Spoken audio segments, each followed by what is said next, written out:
Teman-teman sekalian, agama yang sedang Anda anut ini bukan agama sembarangan, bukan buatan manusia. Saya bilang tadi ini agama yang diturunkan oleh Allah dari langit dan ini turun-temurun dilanjutkan oleh para nabi-nabi. Dan subhanallah, semenjak umat Islam berpegang pada agama ini, asasnya Al-Quran dan Sunnah, kita menguasai dunia.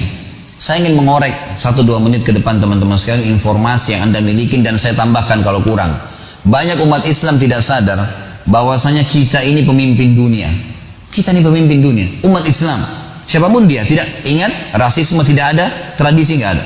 Ini poin pertama ini. Jadi dari suku manapun dia, selama dia syahadat sama. Kita membahasakan Muslim berarti semuanya sama. Umat Islam teman-teman sekalian berkuasa di muka bumi ini 1335 tahun. Dan baru 91 tahun saja dari sekarang umat Islam tidak memimpin dunia. Tidak memimpin dunia. Baik, kita rentet historinya. Dari mana Ustaz? Baik, kita hitung. Sekarang teman-teman sekalian di hari ini Anda berada di tahun 1437 Hijriah. Betul gak? 1437 Hijriah. Tadi saya bilang kita berkuasa di muka bumi ini 1335 tahun. Ya, kurang lebih 91-92 tahun saja kita tidak berkuasa. Dari mana rentetan historinya? Coba kita hitung. Tahun Hijriah teman-teman sekalian itu dihitung dari hijrahnya Nabi Muhammad SAW ke Madinah.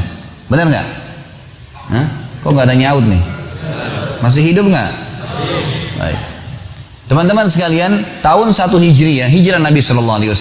Dan itu pertama sekali Nabi SAW mendirikan negara Islam di Madinah. Beliau Nabi dan rajahnya, penerap hukum Allah Subhanahu Wa Taala. Kita tahu Nabi SAW cirinya Nabiyyin Ummi. Nabi yang buta, nggak bisa baca, nggak bisa nulis. Yang diterapkan adalah Al-Quran dan sunnahnya. Sunnah beliau SAW.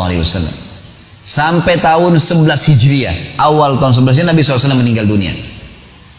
Kemudian datang Khalifah Rashidah yang pertama Abu Bakar dari tahun 11 sampai tahun 13.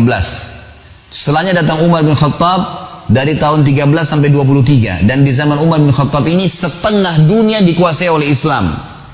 Karena tahun 14 Hijriah terjadi perang Yarmuk, ekspansi Islam ke wilayah Syam, utara Jazirah Arab, Palestina, Syria, Lebanon dan Yordania, dan bagian Asia dari Turki. Serta Amr bin As radhiyallahu anhu ajma'in, sahabat ekspansi juga Islam ke Mesir. Jadi seluruh utara Jazirah Arab itu sudah masuk Islam, masuk juga bagian baratnya Jazirah Arab, Afrika, Mesir, kemudian Afrika Utara, Tunis, Jazair, Maroko, suku Barbar masuk Islam. Di tahun 15 Hijriah, Umar bin Khattab mengutus pasukan lain dipimpin oleh Sa'ad bin Abi Waqqas menuju ke wilayah Persia, wilayah timur Jazirah Arab. Irak, Iran, Afghanistan, sebagian wilayah India, dan juga sebagian besar wilayah Rusia. Ini takluk di tangan kaum muslimin. Dan akhirnya kita tahu, ya, kalau bapak ibu belum tahu maka saya sampaikan, kalau sudah tahu alhamdulillah. 6 orang periwayat hadis kita dari negeri Persia. Bukhari, Muslim, Abu Dawud, Tirmidzi, Ibnu Majah, Nasai. Ya. Ini semuanya dari wilayah Persia, ya. Irak, Iran, Afghanistan semua. Karena ekspansi Islam yang luar biasa sampai ke sana. Jadi di zaman Umar bin Khattab tahun 14 sampai tahun 15 Hijriah terbuktikan mukjizat Nabi Muhammad SAW waktu perang Ahzab. Surah Al-Ahzab surah 33 menjelaskan masalah itu. Kita kenal dengan perang Khandaq. Pernah satu waktu ada batu yang tidak bisa hancur, maka para sahabat mengatakannya, Rasulullah coba lihat batu tersebut. Nabi SAW datang, lalu Nabi SAW menghantam dengan keras, ya, dengan kampak beliau. Akhirnya batu tersebut pecah dan mengeluarkan cahaya. Lalu beliau bertakbir, Allahu Akbar. Ya. Kemudian bila hantam yang kedua kali, keluar cahaya lagi, Allahu Akbar, sampai 3 kali. Lalu kata para sahabat, ya Rasulullah, kenapa tadi cahaya itu keluar? Kata Nabi SAW, apakah kalian lihat cahaya itu? Mereka bilang iya. Sesungguhnya Allah menjanjikan, Allah memperlihatkan kepada saya di pukulan pertama, bahwasanya kerajaan Syam, Bizantium Romawi takluk di tangan umatku. Dan takbir yang kedua, cahaya yang kedua adalah Persia di tangan umatku, dan yang ketiga adalah Yaman di tangan umatku. Dan sekarang terbukti semuanya, gitu kan? Baik, Umar bin Khattab meninggal tahun 23 Hijriah teman-teman sekalian, dipimpin oleh Utsman bin Affan setelahnya. Utsman bin Affan juga mengekspansi Islam, tapi lebih banyak mempertahankan wilayah kaum muslimin dan mengirim dai-dai. Dan perlu Anda tahu secara histori, Indonesia ini dimasukin Islam di zaman Utsman bin Affan. Karena kita punya data-data, ya, beberapa kuburan yang ditemukan di wilayah Aceh, yang memang nama-nama ini tidak asing, ya, nama-nama ini tidak asing di buku-buku sejarah Islam. Mereka adalah dai-dai Utsman bin Affan yang berkuasa dari tahun 23 Hijriah sampai 37 Hijriah. Datang setelahnya Ali bin Abi Thalib radhiyallahu anhu majma'in, Khalifah Rashidah yang keempat, memimpin dari tahun 37 sampai 40 Hijriah. Dan perlu Bapak Ibu tahu, ini masa keemasan Islam, namanya Khulafaur Rasyidin, ya.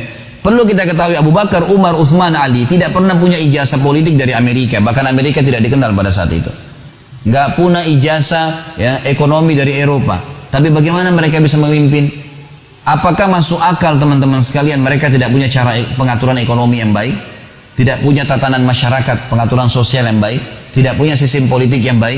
Ini karena kita tidak paham saja nih. Mereka itu orang-orang Badui dari Mekah. Tapi mereka bisa memimpin dunia pada saat itu. Apakah hanya ekspansi begitu saja? Enggak, saudara. Ada sistem yang sudah Allah turunkan dan ini sebaik-baik sistem. Setelah itu, Khulafaur Rasyidin berdiri dinasti pertama dalam Islam namanya Umayyah. Umayyah ini teman-teman sekalian berdiri dari tahun 41 Hijriah, tepatnya 40 Hijriah, akhir 40 Hijriah sampai 132 Hijriah. Dan wilayah kekuasaan ibu kotanya di negeri Syam. Tepatnya antara Syria dengan Palestina. Kemudian datang setelahnya dinasti Abbasiyah. Dari tahun 132 Hijriah sampai 656 Hijriah. Dan takluk di tangan Mongolia pada saat itu, lalu berdiri dinasti terakhir Islam 670 Hijriah sampai 1335 Hijriah, tepatnya dikenal dengan Turki Utsmaniyah, gitu kan. Turki Utsmani ini baru berubah dari khilafah menjadi republika itu di tahun 1924 Masehi. Kurang lebih 91-92 tahun yang lalu saja. Sebelumnya, ya, mereka memimpin dunia. Sebelumnya. Dan subhanallah, begitu Turki ikut-ikutan dengan negara-negara Islam lain, mereka menghapus khilafah di tangan Kemal Atatürk.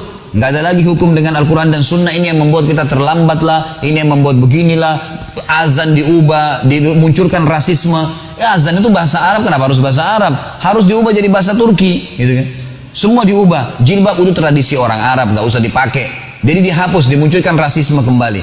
Akhirnya Islam ditinggalkan. Dan sekarang sudah mulai di Indonesia nih, ada Islam Nusantara, gitu kan? Mulai muncul ngawur nih, gitu kan? Akhirnya nanti azan pakai bahasa Indonesia. Nanti setiap wilayah pakai bahasa, orang Jawa pakai bahasa Jawa azannya, orang Bugis pakai bahasa Bugis. Ini sudah kemana-mana nih. Muncul lagi seperti yang dimunculkan oleh mereka. Saya sudah bilang dari awal, jangan ada rasisme, gitu kan? Bahasa Arab digunakan karena Allah turunkan Al-Quran dalam bahasa Arab.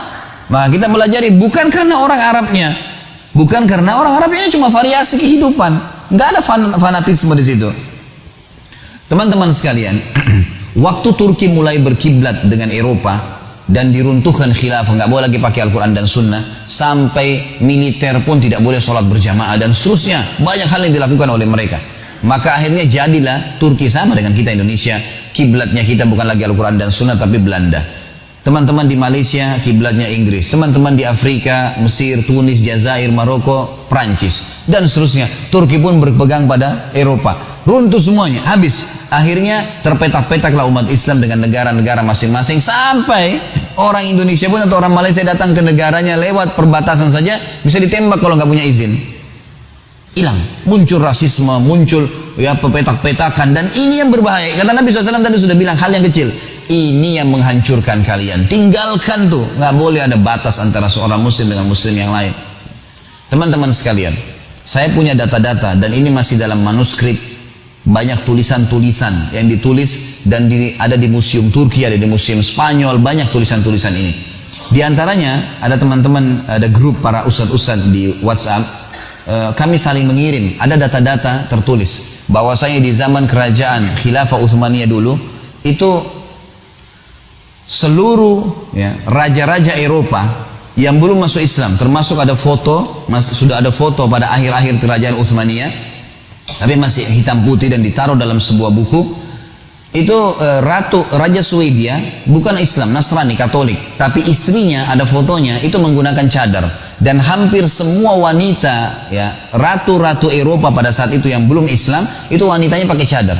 Dan ditulis itu dalam bahasa Arab, terjemahannya kurang lebih dia bilang, Ini dulu pada saat Islam berjaya dan berpegang pada kitab Al-Quran dan sunnah Nabi SAW, maka Allah subhanahu wa ta'ala membuat seluruh wilayah non-muslim pun mengikuti tradisi umat Islam, menjadikan Islam sebagai tradisi mereka. Sampai ratu-ratu mereka pakai cadar, karena ratu-ratu muslimin pakai cadar. Pada saat umat Islam berkuasa, maka mereka menjadikan Islam sebagai contohnya. Para pendeta dan pastor teman-teman sekalian tertulis dalam buku-buku manuskrip tulisan tangan yang sudah lama dari zaman dulu nih. Dari abad ke-18, Masehi 1800, 1900, mereka berkata, kami khawatir dengan anak-anak muda kami, ya, karena mereka meninggalkan atau mereka menjadikan Islam sebagai kebiasaan mereka. Sampai seseorang di antara mereka kalau mau melamar seorang wanita, merasa bangga kalau namanya nama Islam atau dia bisa menggunakan bahasa Arab. Betul-betul ada datanya, ada data seperti itu. Dan kalau kapal-kapal kaum muslimin dari kerajaan Utsmaniyah dulu lewat di wilayah-wilayah perairan Eropa yang belum masuk Islam di sana, mereka tidak berani membunyikan lonceng gerejanya karena khawatir mengganggu kaum muslimin. Sampai pada tingkat itu. Dan kejayaan luar biasa. Ini bukan karangan saya, ini histori, sejarah. Dari sisi lain teman-teman sekalian, setelah kita meninggalkan Al-Quran dan Sunnah, dan demi Allah tidak ada jalan untuk memuliakan diri kita kembali kecuali kembali kepada wahyu Allah. Apakah masuk akal 1335 tahun kita menguasai dunia secara histori tadi? Kita nggak punya sistem ekonomi yang bagus, kita nggak punya sistem politik yang bagus, kita nggak punya pengaturan tatanan masyarakat yang bagus. Ini pemahaman yang dangkal sekali. Ini bukan main-main. Islam itu lintas negara, lintas suku, lintas bahasa. Tidak ngerti bahasa Arab pun, sholatnya memang bahasa Arab, doanya memang diucapkan dalam bahasa Arab, zikir-zikirnya dalam bahasa Arab. Sama semua, kita punya standarisasi dalam masalah ini. Dari sisi lain teman-teman sekalian, disembunyikan oleh banyak orang-orang non-muslim, dan orang Islam harus tahu masalah ini. Bahwasanya semua teknologi yang ada sekarang, perkembangan yang kita banggakan dari penerangan lampu, dari alat-alat teknologi, kendaraan-kendaraan otomotif sekarang, semuanya teman-teman sekalian dari kaum muslimin. Data-datanya ada. Sampai sekarang manuskrip ada di Spanyol, seperti misalnya orang-orang Eropa pun tahu masalah itu. Sampai ada sekarang mereka buat film yang mengangkat akhirnya itu. Saya lihat beberapa cuplikannya, gitu kan. Saya tidak sarankan tentu Anda khusus nonton film ini, tapi saya sempat lihat cuplikan sedikit saja. Kalau Anda ketik di YouTube, coba tulis hal-hal yang tersembunyikan, hal-hal yang disembunyikan dari agama Islam.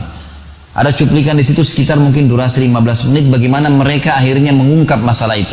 Teman-teman sekalian, yang paling pertama menemukan teori penerbangan seorang muslim bernama Abbas bin Akhnas. Abbas bin Akhnas masyhur namanya di Eropa. Dulu dia di Spanyol dan ada bukunya. Bahkan dalam buku itu dia menulis teori-teori bagaimana membuat pesawat terbang, dan dia membuat praktek. Dia buat 2 buah sayap dengan tangannya sendiri di zaman itu, gitu kan? Dan dia sempat loncat dari atas gunung sampai mendarat di daratan di bawah, tidak meninggal dunia. Dan teori ini diambil pada saat Spanyol jatuh di tangan kerajaan Bizantium Nasrani pada saat itu. Akhirnya umat Islam dihidupkan oleh Spanyol. Buku ini diambil diterjemahkan oleh 2 ilmuwan dari Inggris, dan akhirnya dicatatlah dalam sejarah manusia mereka menemukan pesawat. Padahal ini jelas faktanya ada. Yang kedua, kita tahu ilmu matematika yang masyhur. Ada yang mereka bisa hapus, ada yang mereka tidak bisa. Ini tidak bisa mereka hapus. Akhirnya mereka cuma mengatakan ilmu al-jabar. Al-jabar dari mana? Nama seseorang muslim dari Spanyol namanya Abdul Jabbar, ahli matematika yang paling masyhur. Sampai sekarang mereka tidak bisa hapus namanya. Ada yang menemukan lampu, yang kita tahu Thomas Edison, padahal sebenarnya dia menerjemahkan buku yang ditulis oleh Al-Jaziri, masyhur. Dan teori Al-Jaziri menemukan lampu, menemukan otomotif, menemukan pesawat terbang, menemukan mesin-mesin, dan seterusnya. Dan cukup banyak ilmuwan-ilmuwan muslim yang tidak disebutkan nama-namanya. Belum kita bicara masalah ilmu alam, belum bicara ilmu lautan, mereka sudah pelajarin semua. Dan sampai sekarang teman-teman sekalian di Eropa, yang paling dibanggakan oleh orang-orang Eropa justru peninggalan bangunan kaum muslimin. Seperti di Spanyol, yang paling terkenal jembatan yang dibuat oleh dulu kerajaan Islam, bangunan-bangunannya. Sampai sekarang kalau Anda punya kelebihan rezeki, Anda bisa ikut paket umroh sekalian ke Cordova, melihat peninggalan Islam di Spanyol. Luar biasa. Bangunan-bangunan mereka sekarang dibanggakan oleh kerajaan, oleh pemerintahan Spanyol itu sendiri.